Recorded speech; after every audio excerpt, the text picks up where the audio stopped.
All right, we're back. Counties across the United States are getting money from the federal government through the American Rescue Plan Act. For Lowndes County, the goal is to use the money wisely and make improvements where county leaders see fit, and they're calling in professional help. Our Desmond Matthews joins us live with more details on how officials plan to spend their dollars.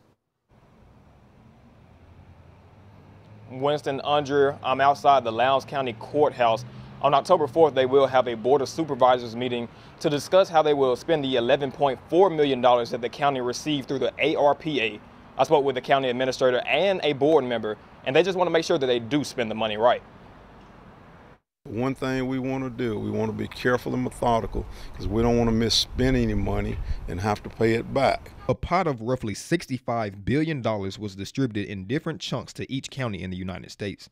Lowndes County's share of that is $11.4 million. Lowndes County officials are in the process of trying to figure out what the money can be used for, so they're bringing in consultants to get expert advice. In order to be able to make sure we get the most wise use of that money, we're looking into some people that specialize in advising us on what is proper, what is not proper, and how we should get the most bang for our money. Lowndes County Administrator Jay Fisher says the county has until December of 2024 to decide how they'll use the money, and December of 2026 to spend it.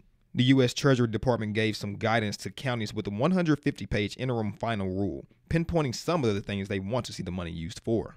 They called out sewer and water projects and broadband expansion, and then others of them are very vague.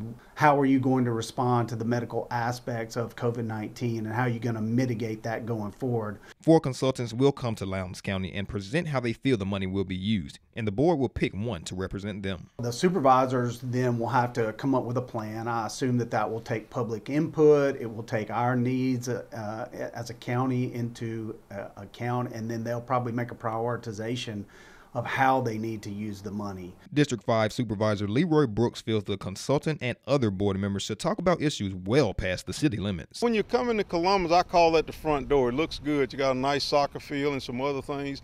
But when you get down in the heart of the community, you see things that have not been taken care of over the years and a host of things. So it just needs to be some conversation on whether we can address these things. Brooks says using the money for broadband and sewer is not a problem, but he wants to see it benefit those that are sometimes overlooked. How do we impact the poor community? You know what I'm saying? I'm not against anything, but I certainly want us to look at the money in totality, that when it's all spent, at first it's spent legally, but then it'll address the issue of housing, health disparities, and those are things that disproportionately impact minorities. Now, once a consultant is chosen and the board approves how exactly they want to use the money, then the ball will begin rolling for county improvements. Reporting live in Columbus, Desmond Matthews, WCBI News.